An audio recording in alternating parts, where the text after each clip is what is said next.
Hi guys and welcome back to my channel, and for today's video is itetest natin itong AcBeGone ng W2 Woman World Peel Off Mask Gel. And ito ay nabili ko sa Shopee ng isang legit na seller na nagbebenta siya before ng ganito. Isang set kasi to nagbebenta siya ng mga tigit, yung merong mask, merong serum, merong facial wash, yun. Ang binili ko is yung, yung mask lang. Yun, ipopop ko na lang dito sa screen. Hanapin ko yung Shopee transaction ko with him. Alam ko lalaki kasi yung seller. So, ayun lang. Balik ako sa inyo. Maghugas lang ako mukha. So, bye-bye. Ay, wait lang. Nakalimutan ko sabihin yung nasa likod. Yung directions for use. After using yung daily pore cleanser na kasama nito, which is wala ako, apply evenly to cleanse face and let it dry for about 10 to 15 minutes or until completely dry. Then, gently peel off the mask. No need to wash your face again. Do this occasionally once a week after cleansing your face. So, yun. Actually, may kita ba sa camera na? Hindi. Nasa kalahati na ako. Kung dito sa mata kong to, medyo see-through kasi yung lalagyan. And, naubos ko na yung kalahati. Ayun. So, bali ito nga pala yung packaging. Yan. Tapos ito. Kita niyo naman, napakadumi na. Ang expiration nito is May 3, 2020 pa.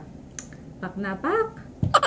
Yun. So, peel off mask gel siya. Sana maraming nakuha. Kasi usually, pag ginagamit ko to, sakto lang. Parang minsan madami, minsan konti. So, hugas lang ang mukha. Pero kakatapos ko lang mag-Aztec mask eh. Nag-film lang ako ng isang video. Hugas lang ulit ako ng mukha. Napakalinis ng mukha ko ngayong araw na to. Tapos na ako maghugas ng mukha. Maglagay na tayo. Ingat kayo sa mga baby hair nyo kung ayaw mawala. Baka marinig nyo sila sa background. Basta maingay sila. Ang amoy nga pala nito, parang amoy ng pabango ng lalaki. Galing.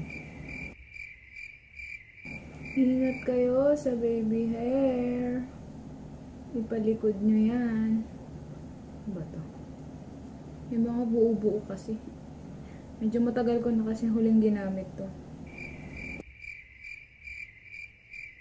Hindi ko na ilalapit doon nandun yung mga baby hair ko eh. Nga naman tigyawat at saka whiteheads doon. Iingat kayo lalo na dito sa gilid Huwag nyo lagyan yung eyebrows nyo. Ayan, tapos na. So, balik na lang ako sa... Yung mga nakikita niyong bukol-bukol, matagal ko na kasi huling ginamit to. Yung unang labas is medyo namuumuo siya. Pero nilagay ko pa din. So, yun. Balik na lang ako sa inyo mamaya after. Guys, yun na ang ingay ng nanay ko sa labas. Mabalatan ko na lang and insert background music.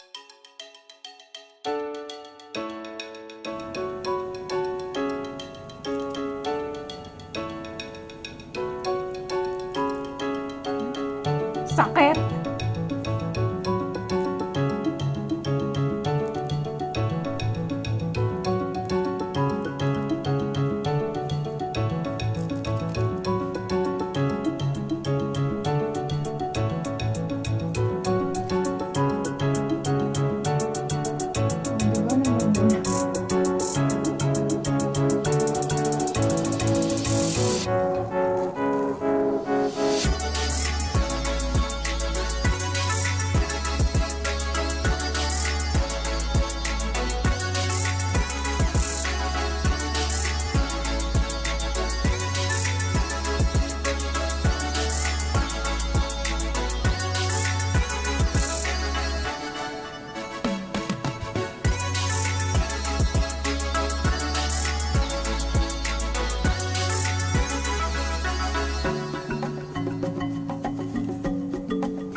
kanya ko na yung dititigan.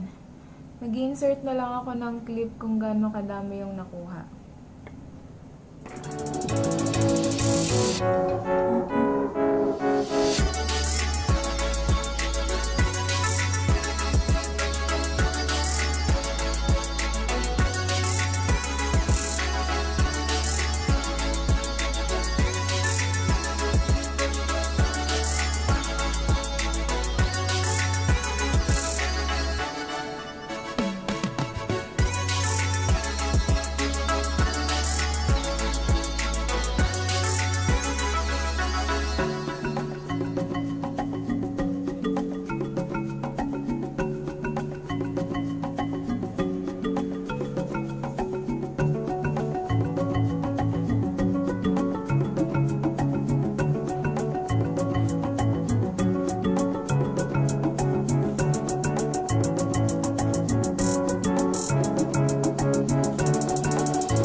Meron palang natuwa sa ulang guys.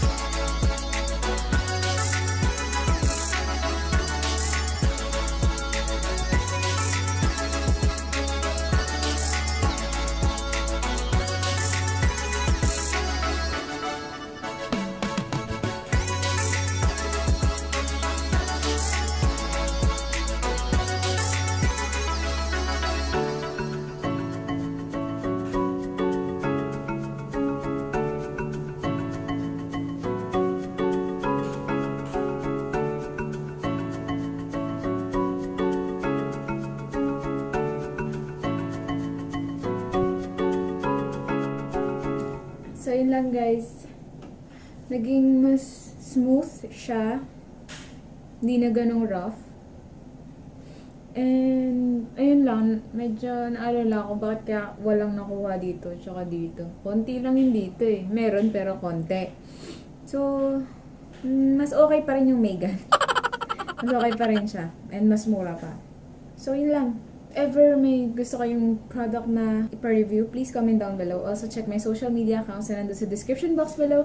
Also, if you like this video, please hit the like button and please subscribe to my channel and see you on my next video.